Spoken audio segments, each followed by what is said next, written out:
quick outline for the session. My name is Sudhanshu. I'll be your host for the webinar. The webinar will run for approximately 60 minutes and will include a presentation followed by interactive Q&A session with our esteemed speaker. The session is designed to be interactive, so I would request feel free to share your questions, thoughts, comments throughout. It is my privilege to introduce our speaker for today, Rockwell Griffen. Rockwell is a seasoned leader in biopharmaceutical industry with over 2 decades of experience and impeccable academic records from University of California and Columbia. Rockwell's career spans leadership roles at renowned organizations including Novartis, Pfizer, Capgemini.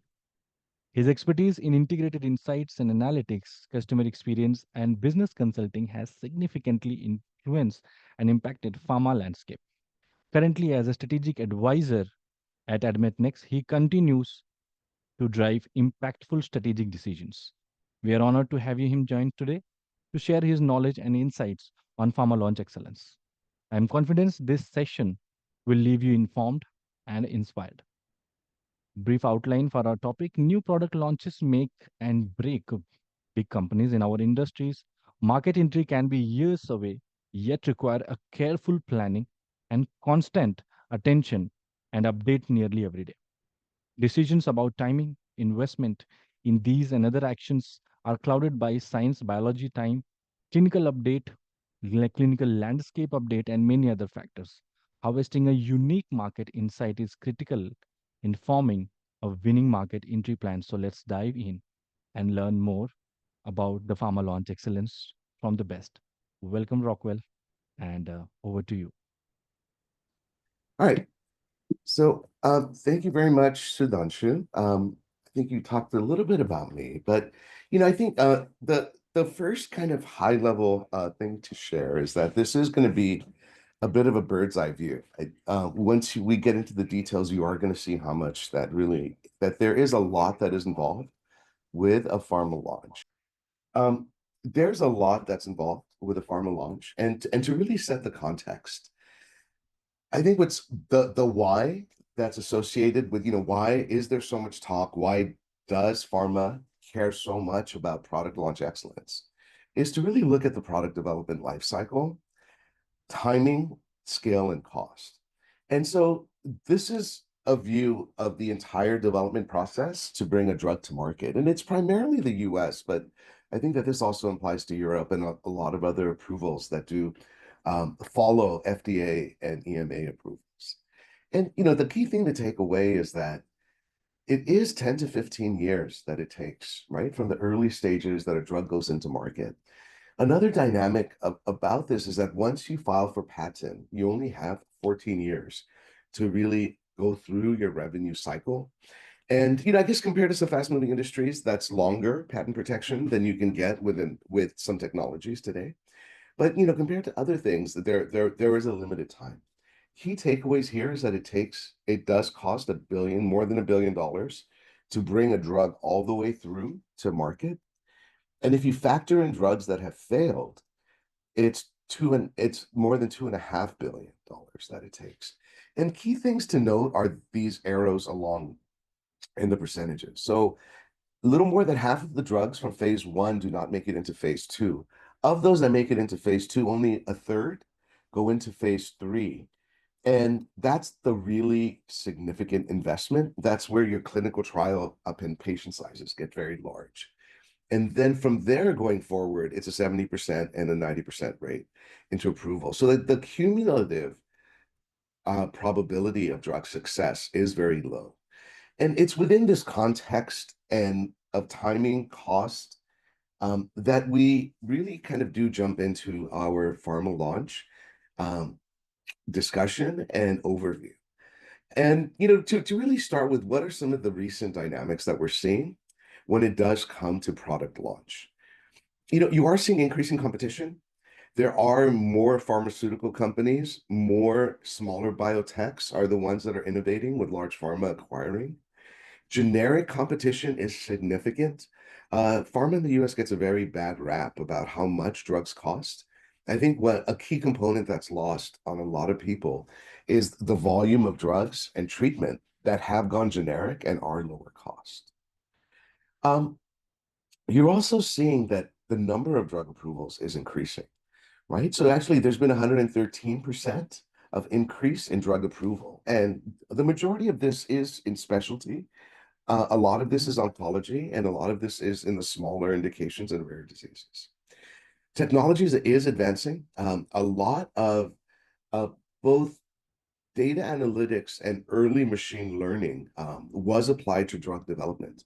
In addition, now AI is going to accelerate and further expand, I think, the volume of drug development and hopefully, right, help address some of this cost issue.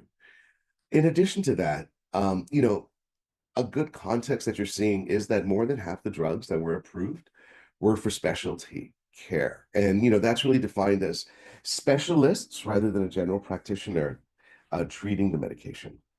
Regulatory landscape is also evolving and also rising patient expectations. And I would even add to that physician expectations as well, right? So you are seeing this dynamic of, change in regulatory affairs. I think a key component to that is what Trump is doing in the US in really gutting out the FDA.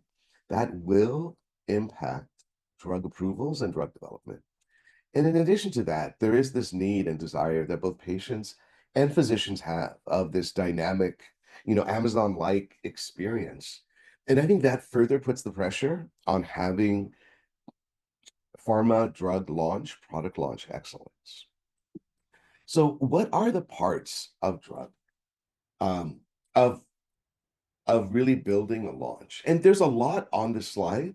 And I think, just to kind of pause and give you a sense of, each one of these buckets on the left have their own set of to-dos, have their own Gantt charts. And so drug launch is very dynamic.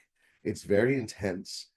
And the other key component is that, ideally you're starting this process 2 years before drug launch. So we showed you that, 10 to 15 year horizon. It's in those 2 years before the drug gets approved that most of the commercial and medical activity occur. And just looking at some of the buckets, and you can see the details underneath, but it's market research insights, it's data, databases, data reporting, data analytics. And these are those large databases. There's data sets involved in each one of these buckets. There is a commercial launch plan, which is your marketing and again, marketing and salespeople that are really developing these extensive and dynamic launch plans that have a lot of dependence and they work at a very fast pace. Market access, outcomes research, real world evidence. So the pricing and the data, the longitudinal data that's showing the impact and getting payers on board, whether they're in the US as an insurance plan or even a national payer that you have in Europe and in Latin American countries. The digital landscaping, supply chain, field force training, uh, field medical liaison is also another key bucket. Patient and office support, getting that understood, built, set up, and running, as well as competitive intelligence. So really, there's a lot of components that are involved here. And then we'll take a few deep dives into a couple of these dynamics, but just wanted to pause and give you a sense of really the breadth and the magnitude and the number of different organizations within a pharma company that are really accelerating onto launch. And then, all this builds into this kind of product launch that you're seeing and the launch event, and then post-launch early tracking, and then other activities. And the key of all this, and I'm going to say this again later, is that after that 10 and 15 years of development, you only get one chance to launch a product. When you're looking at this, right, I think building a strong brand is essential. And what do we mean by that? And again, this is that higher level, and then we're going to drive into what it takes to get here. And just knowing that, this is that commercial view here, and we will touch upon some medical things, but the key here is commercial. But you need to build a brand identity, right? What is the mission? What is the vision? What are the values of the brand? And that all the elements of classic marketing come into play here. And they come into play in a very dynamic kind of single brand, single drug perspective. Positioning the brand is also key, right? You're always launching into a competitive set. How do you get there? How do you position your product. And we'll talk about, and you'll see these other components about, meaningful connection, customer journey, unique value proposition. Classic marketing components are, I guess, yeah, just classic marketing elements, right, that are at play here. From that, you're going to have to develop messaging, and then you will segment your customers through. So just looking at some of the foundations of the brand, and from that perspective,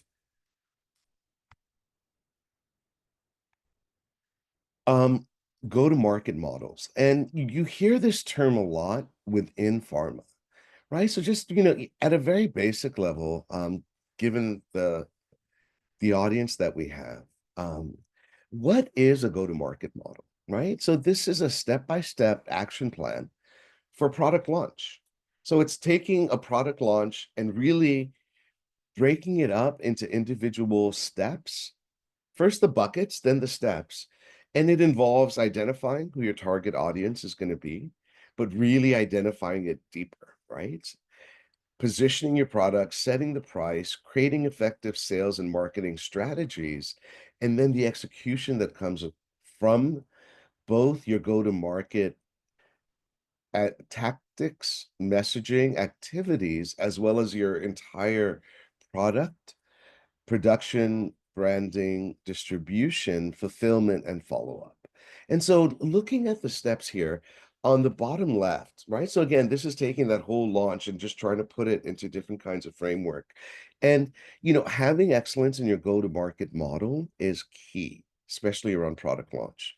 So competitive positioning from there, right? If you kind of go counterclockwise, you start at this bottom level and you just keep on building the different components. So some of these are interdependencies, some of these run in parallel. But you also then go into, what is your target audience and how deep and specific can you get? In that world is where personalization also lies. Um, and then pricing and access are key. Optimize sales efforts, streamline distribution. And, just to give you a flavor of some of the details of what people talk about when they talk about a go-to-market strategy and a go-to-market model.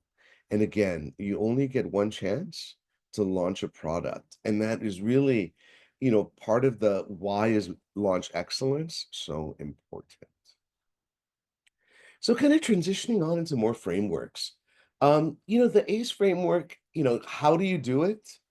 And for those that like frameworks, I think that this is a great way to kind of simplify a process that's very complex, has multiple components.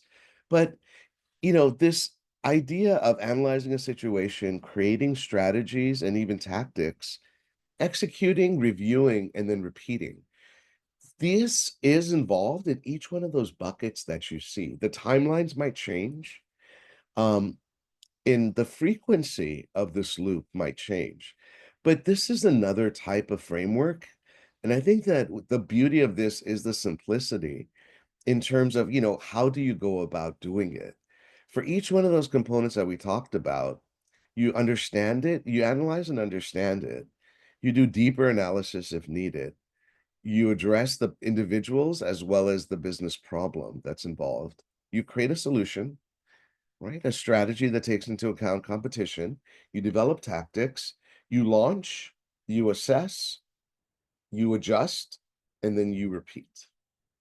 Yeah. So just kind of Mm. giving you a tool of that. And then here's an example of how that might come through into a launch strategy, right? So you would start out by doing a market analysis and segmentation. And I'll take an example of a recent drug that I've launched in hypercholesterolemia, right? So really, who are your high cholesterol patients that are not being controlled by a statin? And who are the physicians that treat it? In addition to that, who are all the stakeholders involved, right? Who are the caregivers? Who are the partners, the wives, the husbands, the kids, the friends that are involved in this person's care? And then you look at it from the medical side. It's not just the cardiologist, but it's also the nurse practitioner. It's also the registered nurse. It's the office manager. It's the nursing aide that comes in between. All those people are important and that you would assess and you segment. understanding their needs, understanding the market will give you that value proposition that will really, if you actually try to build that statement that builds out the key benefits. From there, you get going with an agency, you develop marketing, um, overall themes, you put that value position into words, messaging, and then all the collateral that will come through in a product launch, including branding, including icons, and in the US also at many times, including TV commercials that will be aired at the time of launch.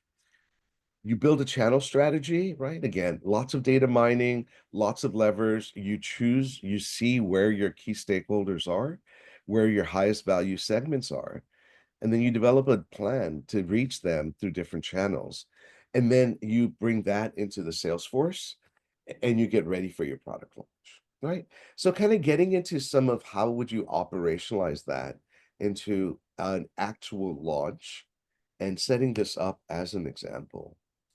From here, this is kind of taking a deeper dive into where I've spent a lot of my time is really running the insights and the analytics component of a particular brand's launch. And that can be either in emerging markets that I've done it or even in the US, and then preparing for launch from a global perspective as well. So, looking into one of those components, when you look at the insights and analytics component, and what you hear now is a term called integrated insights. How does that go through, and then where does that apply? And so you do have this kind of starting by markets landscape understanding, and we use competitive intelligence, both secondary mining of data and primary, in terms of seeking individuals with knowledge of the market and those that are adjacent. And then you apply those insights from a competitive intelligence perspective into a better understanding of brand messaging, what are competitors going to do at launch? Um, how does a value proposition resonate with opinion leaders and even regulators? That is also very closely associated with competitor benchmarking. Right? So, what is the clinical profile of your competitor from an insights perspective? And you do that by um, primary market research studies. And then what has been the line of use and the progression of drug use is what you do through the data analytics component.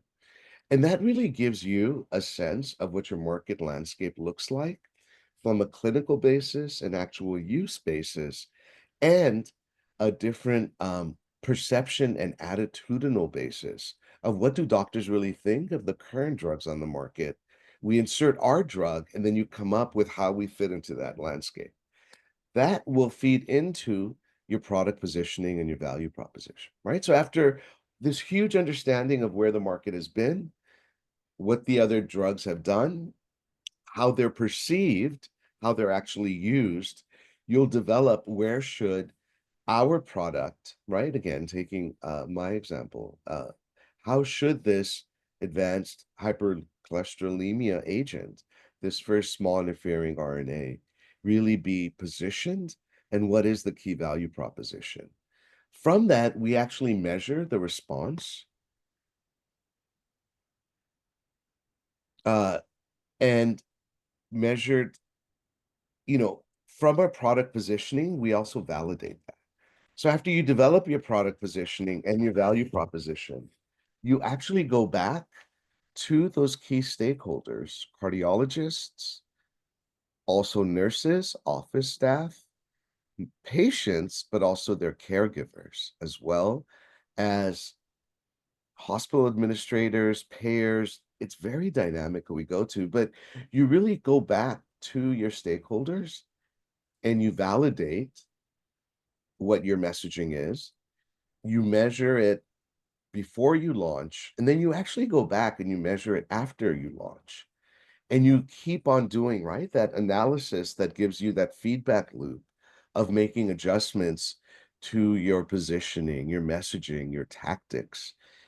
Um, Even things like, is what I'm saying even clear and understood? And then within that dynamic, you're also then reacting not just to what they're saying, but what your competition is too. Right. And again, giving you another lens of how all of this is applied. And so the last two bits is to really, give you a sense of how much detail is involved, right? So this is what uh, an insights part of a pre-launch plan would look like. And, what is the commercial component? And on the bottom is the different market research activities. And these are really projects that would come along with that. So, really to give you a sense of 2 years before you launch, there's a lot of activity going on, right? There's a lot, you really build that whole brand foundation that we had shown you earlier. And it is a component of buying process, benefit laddering, customer segmentation, building the brand evidence. There's this verbal identity, right? For new therapeutic areas and new mechanisms of action. We do lexicon studies. What is the best way to teach doctors and a whole industry about how to talk about this new mechanism of action that was not in the books when doctors went to medical school? And so there is a large volume of activity and a large and diverse set of methodologies and project types that do get applied.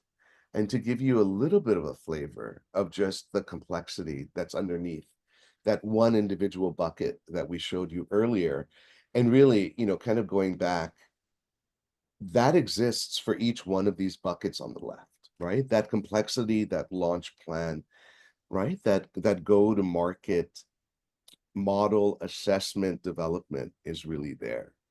And just, kind of lastly, to kind of circle back, how does competitive intelligence play into that, right?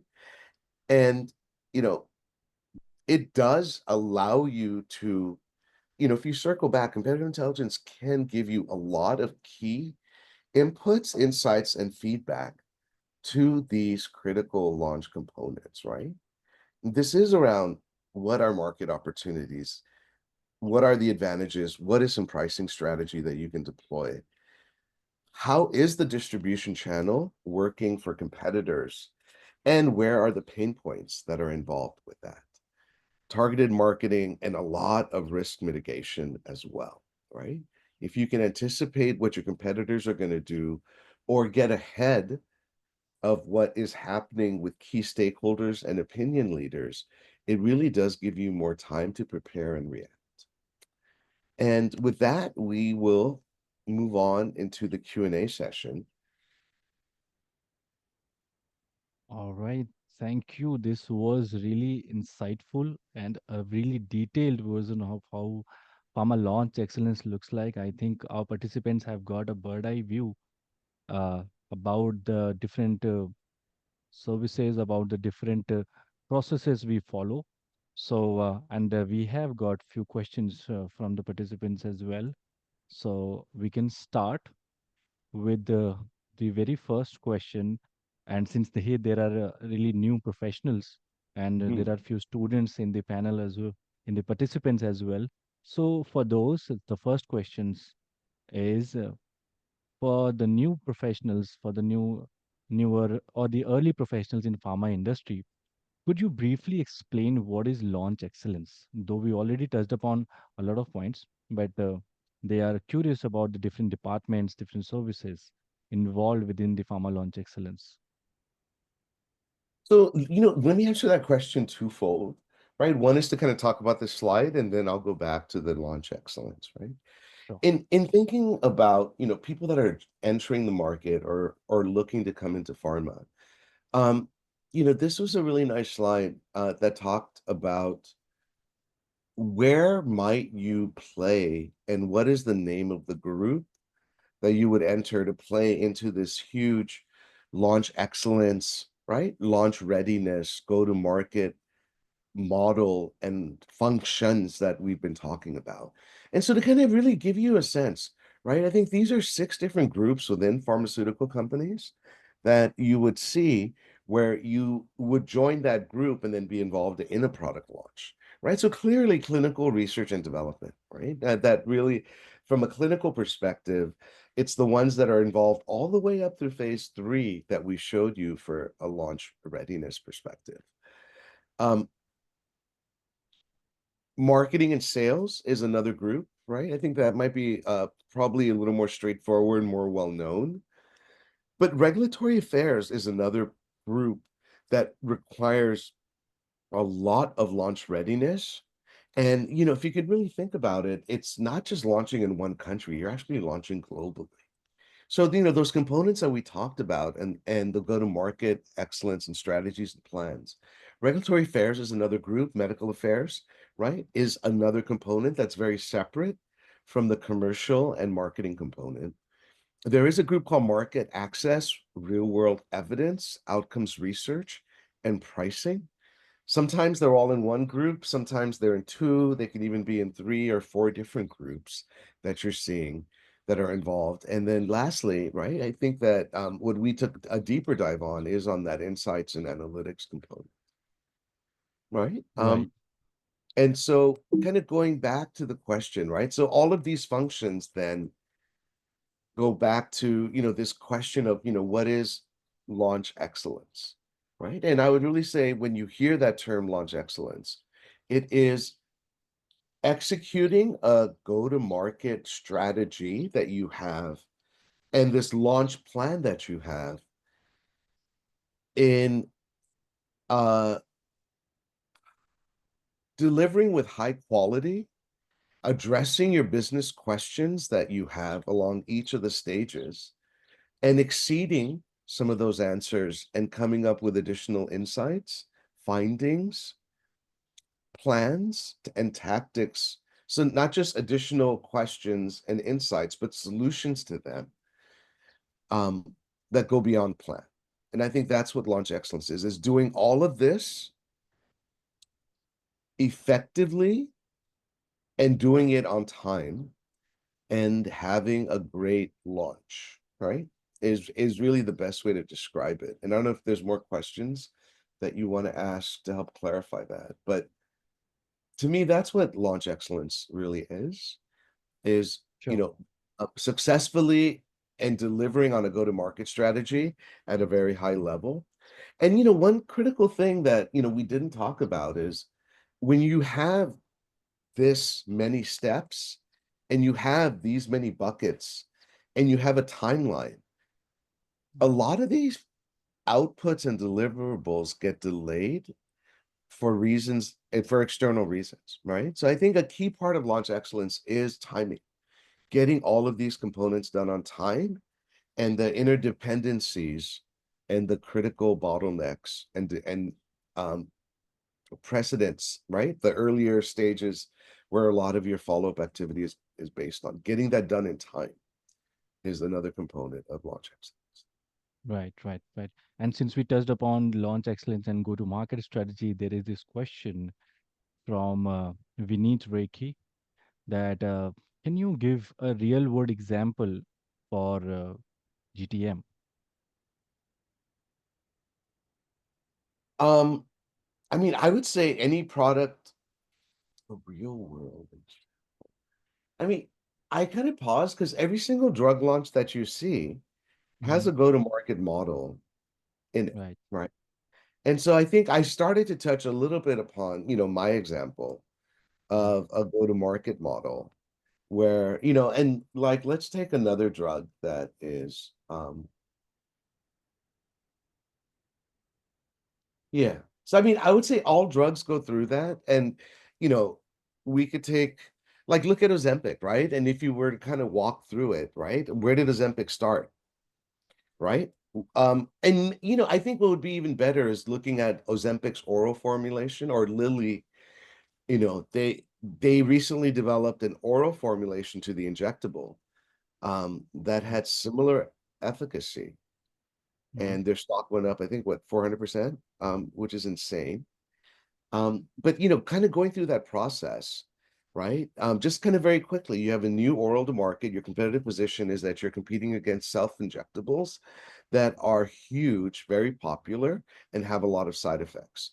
Your target audience and position, it's already been defined. Who's currently treating um, obesity, and how can that expand with an oral? Strategic product launches. What else do you have to do? Right? How are you going to position your product among 4 or 5 injectables and maybe 2 other orals, because Amgen's also developing one. What's going to be your unique value proposition? How are you going to define yourself?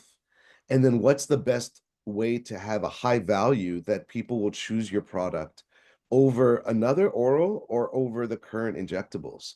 Who's going to pay for it, right? How are you going to get your payers on board to reimburse you?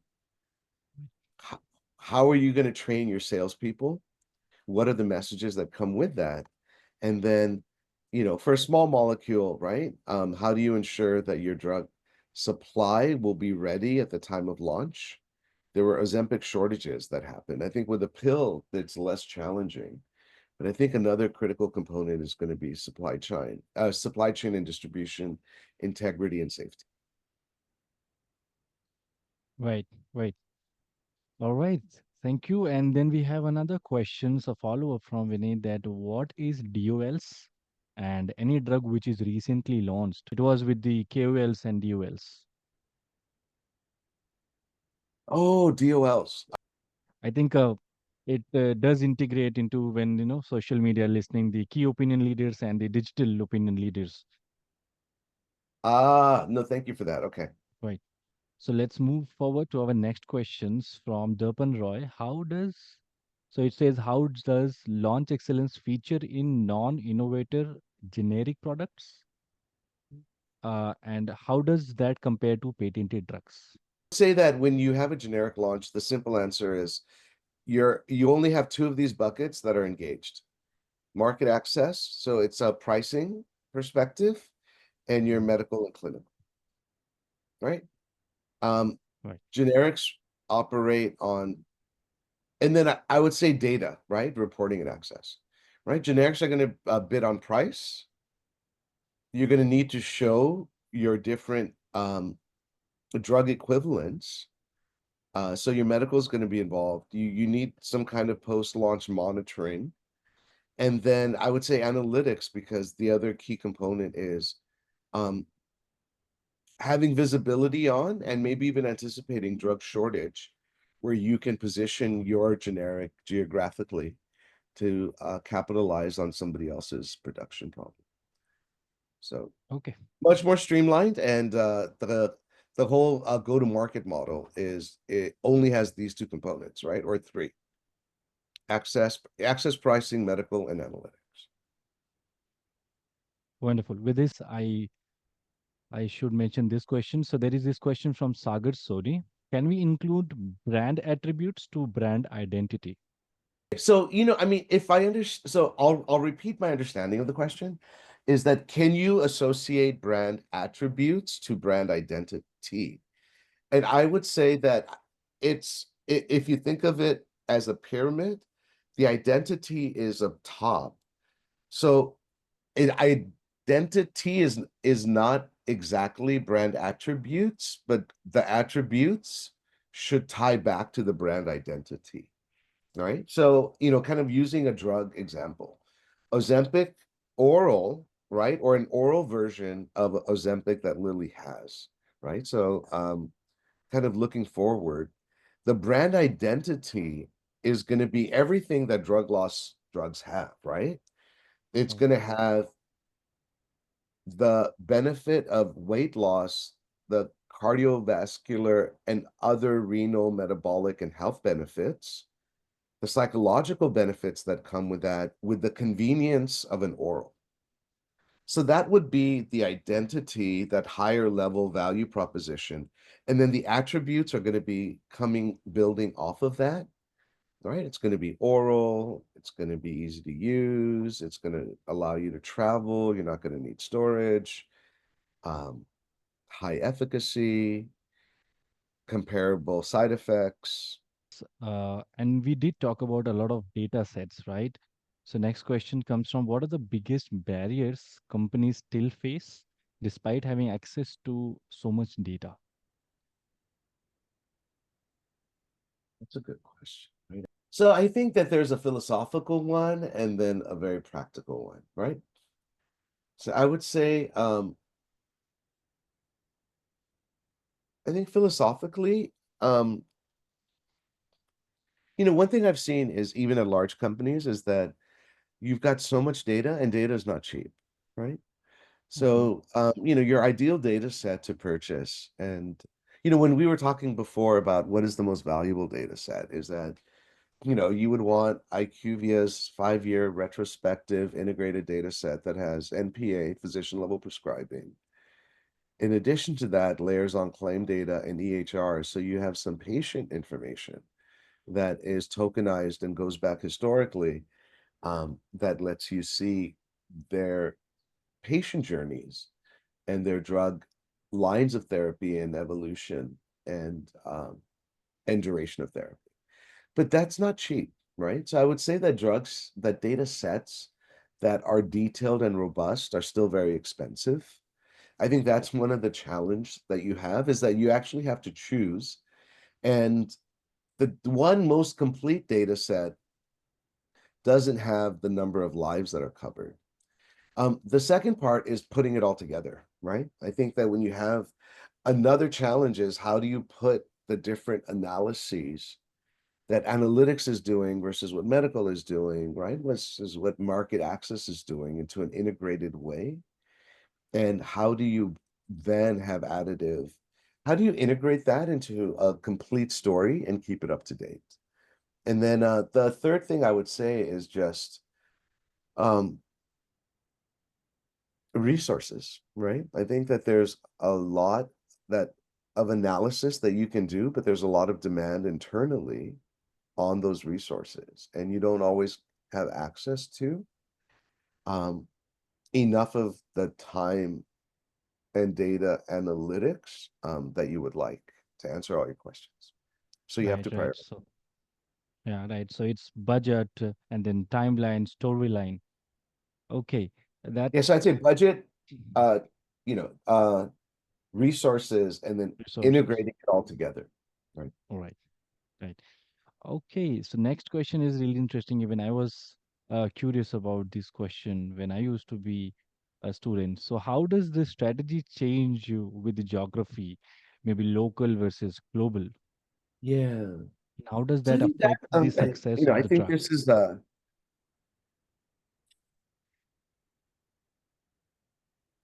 just I think this is an interesting lens, right? I think Mhm. it depends, right? Who you talk to as a payer and then who you can talk to are the two components. And so I think what varies is I think your core drug message stays the same, but your customer facing, your pricing and access, and your distribution channels are the one. Meanwhile, we have still slots for few questions. Those who want to drop in their thoughts, any questions, please feel free to drop them into the chats. Uh, we have a slot, I think, for at least one or two questions, and then we can conclude our session. And to those who are visiting for the Brik Academy webinar for the very first time, all the recordings and presentations will be available on the Brik Academy LinkedIn, as well as you will find the recording on the YouTube channel as well. I would say, at a very high level, and I think for those that are new, is the biggest difference is that the US allows direct to consumer advertising where most countries do not. And so New Zealand, of all places, and the US are the two places that allow for commercials. So that doesn't exist in other markets. So there's a big component of this patient dynamic that's not there. The second thing is payers, right? Most countries have a single payer system or it's out of pocket. The US is one of the few markets, I think Argentina's and others, where you do have a lot of you have a fragmented payer system, and then that makes your payer messaging and your dossier more complex. And then the other thing is just physician practices within individual therapy areas, right? I would say that would be the next part. And some of the things that I've seen is that the US always does its own messaging, right? What happens in the US is it's such a big market that they can afford it, Yeah, honestly. And then from a practical right. perspective, the data that I've worked with has shown that a lot more, there's a lot more patient care and patient choice sentiment and concern that's there in the US that doesn't exist in European markets. All right. So I'll be mindful about the time. And then we have a last question. And I was hoping these kind of questions because since AI is a buzzword. So the last Mm. question comes from Sagar Soni. How does integrating human intelligence, open source intelligence, and deep learning into competitive intelligence platform, enhancing strategy development during pre-launch phase of a pharmaceutical product?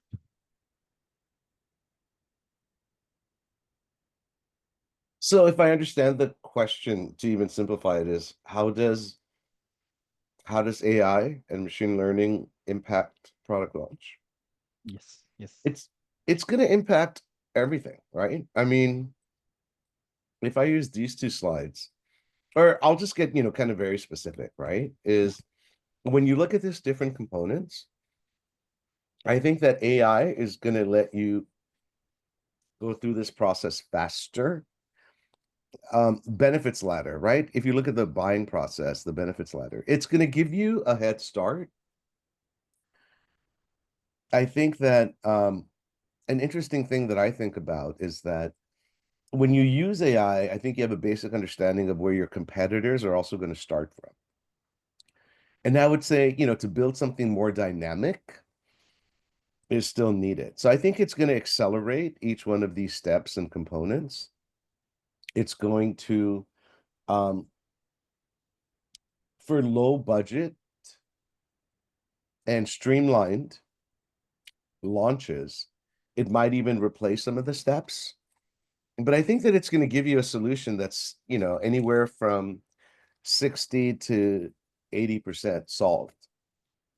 And for me, that also means then your competitive advantage is going to operate in that 80 in that 20% that's left.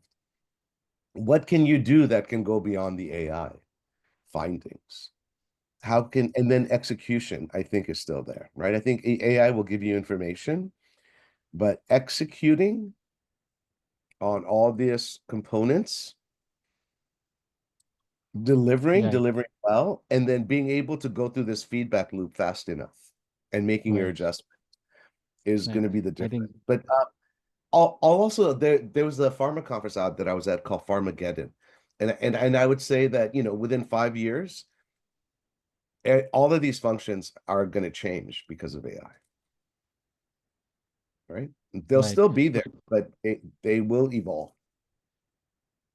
right. So the question which I have keep on asking is AI is going to reduce the cost, it's going to be efficient, but who is going to validate what AI is giving is true? Yes, So this is the still the questions for a lot of services which are being involved with AI. And I with agree. this, I think I would like to conclude this webinar. I sincerely want to thank all the participants and our esteemed speaker Rockwell for taking out time and sharing insights and knowledge to the young professional. Thank you for your invaluable contribution and time. It's been an honor to have you join us. For those who have missed any part of the session and wish to revise again, recording and presentation would be soon available on the Brick Academy LinkedIn and YouTube channel. Special thanks to Rockwell for joining the webinar and imparting the insights and knowledge to the young professionals. So thank you, and I wish everyone a great evening ahead. Thank you.